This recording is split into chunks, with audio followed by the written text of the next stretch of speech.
GenCon 2018, I'm here at the booth of Mattel, where they have a new game which is being just released here. It's called Spirits of the Wild, and we're lucky enough to have the designer here who's going to tell us a little bit about the game. Thank you, Nick. Thanks. So I'm Nick Hayes. I designed Spirits of the Wild, and let me tell you how it plays.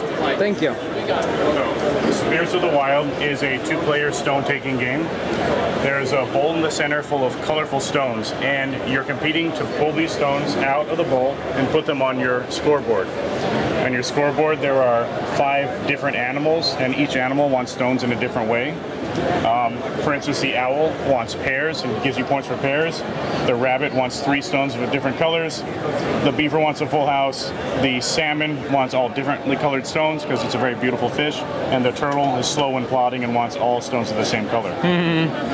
On your turn, you'll use one of your action cards. And these cards allow you to take stones out of the bowl or put stones back, or move Coyote. Coyote, excuse me, is the famous trickster from American folklore. When you have the opportunity to move Coyote, you'll put it on your opponent's board and he'll block your opponent from placing stones in that section. So throughout the game you're using your actions, moving Coyote, pulling stones, sometimes using the powerful spirit abilities to help you, and then the game ends when 5 of these iridescent spirit stones come out of the bag, and we add up our score. Those spirit stones, by the way, are very valuable. The animals want nothing more than to have a spirit stone. When you give one of the animals a spirit stone, it doubles the points you'll earn for that section, but also closes the section off, because once they have a spirit stone, they don't want anything else. Yeah. So you're sort of just playing the odds, trying to keep an eye on when the game's going to end and maximize your points. That's Spirits of the Wild. And how do players get cards? Like, do they get a standard set at the beginning of the game, or do they draw? Both players have the exact same 6 cards, and it's really a matter of using your cards as best as you can. Every time you use a card, you'll turn it face down. When you have at least 3 cards face down, you can use this last one, which will recover all your cards, and let you use one of the spirit powers. I see, so it's about sequencing and timing and see what your opponent is doing. Yes. And the components are also very beautiful. Oh, great. We had a beautiful artist, and everything came out looking great.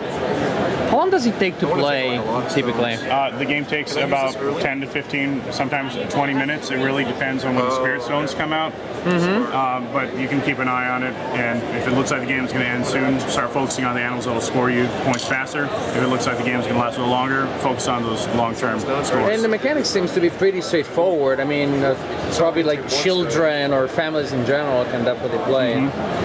I can see my 8-year-old daughter digging this game quite a bit. Yeah, my daughters love it. Is it available already? It is. It's available at the con, although we're sold out, and it's available now on Amazon for $15.